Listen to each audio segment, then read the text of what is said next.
And if you've seen the ads that we ran about a year ago, which we produced in-house on this global warming, where our essential contention is carbon dioxide, they call it pollution, we call it life.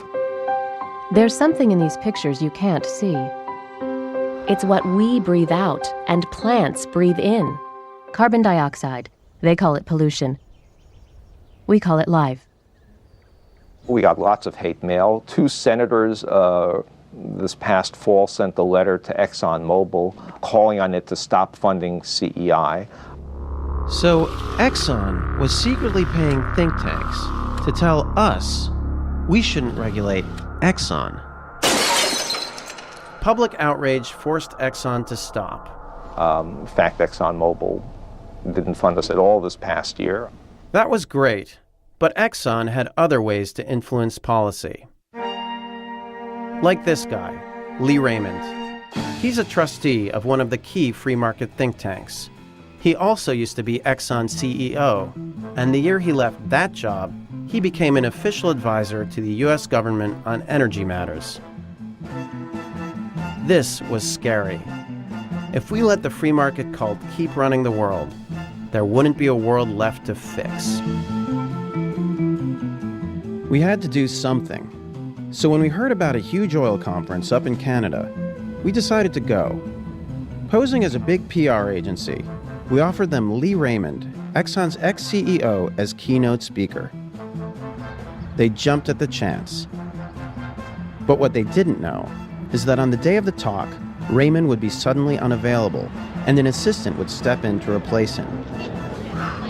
Okay. Yep. This keynote speech will attract substantial media coverage and will be one of the major highlights of Go Expo. What would we do to shake this audience up?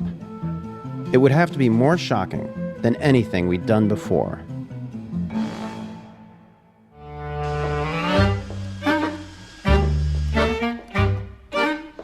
If there's one thing that's going to be abundant in the world to come, what with climate change and all that, it's people, dead people. This is a pilot program to use that fuel. It's called Vivolium, and here we are, making Vivolium. As Lee Raymond's assistant, Andy would announce Vivolium, Exxon's new biofuel to be made from the victims of climate change. And he'd even hand out a sample. So it started out, we made one Reggie, and then we cast a bunch of Reggies in wax. That's human hair right there. This is a lot of experimenting to figure out how to make a candle smell like human flesh. Ow! I lost a Reggie. Quick! Ow! We wanted to make sure that the oilmen knew what the candles they'd be holding were made of. So we'd show them a tribute video to Reggie Watts, a terminally ill Exxon janitor who had volunteered to be turned into fuel. I think I'd like to be a candle. I think a candle would be fun because there's just so many uses for a candle. There are 6 billion people on this earth today. We're probably using the energies, maybe, of 1 billion of those at best. They had me test a Hellfire missile once. That was pretty cool. We simply haven't found the miracle fuel yet to replace petroleum, but we'll eventually get there if government gets out of the way. We had his miracle fuel, and our grandfathers were turning over in their mass graves.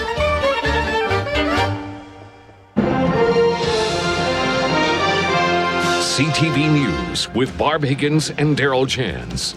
Good evening. A bizarre situation today at the Go Expo Energy Conference at Stampede Park. Organizers and hundreds of Alberta oil and gas executives got duped. They'd been promised a major announcement from a major player in the energy industry. Attendees paid $50 a head to hear this speech from the National Petroleum Council, a group that advises the White House on oil and gas matters. Welcome to Go Expo's keynote luncheon.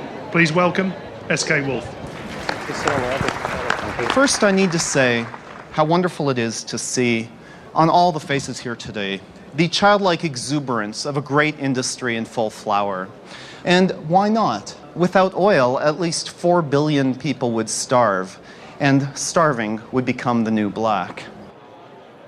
But I'm not here today to pat us all on the back. I'm here to speak of Plan Bs. As Andy began outlining Exxon's tough solution to climate change, 10 volunteers passed out 300 human flesh candles. This vigil would be like no other. Who first had the idea to use the oil of a recently living animal to light his or her house? Even today, Shetland Islanders cut the heads off their puffins and put wicks in the stumps to make candles. We at Exxon firmly believe that a free market will, if left to its own devices, always find solutions to the dilemmas that humanity faces. We're calling our new technology Vivolium. As Andy began to describe Exxon's new biofuel, the candles were lit. A strange odor rose into the air. What you see here is an artist's rendition of an advanced large-scale plant. The Vivolium feedstock is renewable and unprecious and responds to the need of a shrinking market with greater supply. The dance of capital appears in full flower. Finally, it was time to introduce Reggie Watts, the dying Exxon janitor who had volunteered to be turned into fuel. And now we begin the tribute video to Reggie Watts.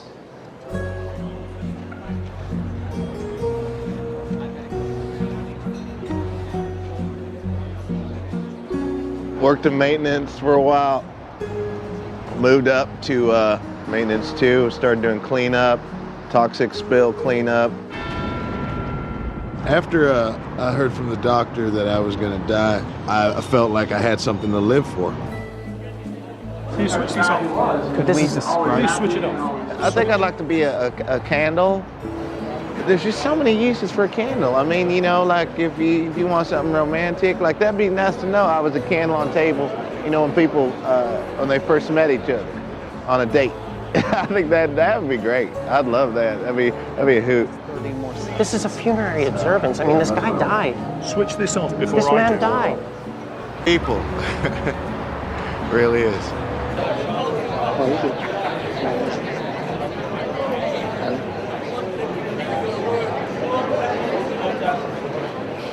Thank you very much, gentlemen.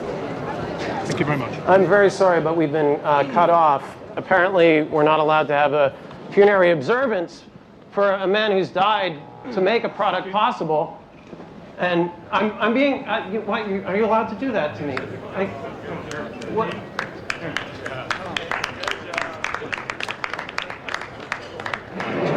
Reggie Watts was an Exxon Mobil employee, and these are actually 30 or 40% from his actual flesh. So this kind is good 80%? 80%, I'm sorry. The remaining 20 is from what? The remaining 20 is just, you know, bonders to keep it together. We have to think in such a case. What are your credentials with ExxonMobil? What is it? What part of his body? Please, sure. So he's not with Exxon, not with National Petroleum, nothing? Boy, oh boy. They better scream. Them guys love better for let them know. Now, thank you. Hey. Shut it down. Don't touch my camera. Shut it down. Now.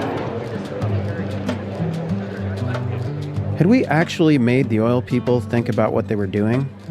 It was hard to tell, and there wasn't much time left to figure it out. Big oil was already destroying the planet, and not just by speeding up climate change.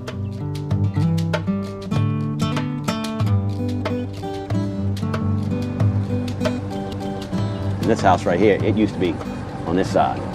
No way. Yeah, it was over here. We moved over there. You know, I could only take it like 2 or 3 days a week coming down here to work. And this year for hunting season, I mean, I didn't even kill nothing. I just wasn't in the mood to kill. You know, after seeing everything else that was dead, just wasn't in the mood. I mean, you know, not that I'm a big killer, but I like killing stuff. Yeah. It's really just amazing when you go downriver. Some of the ponds that we used to fish in are now almost like a bay.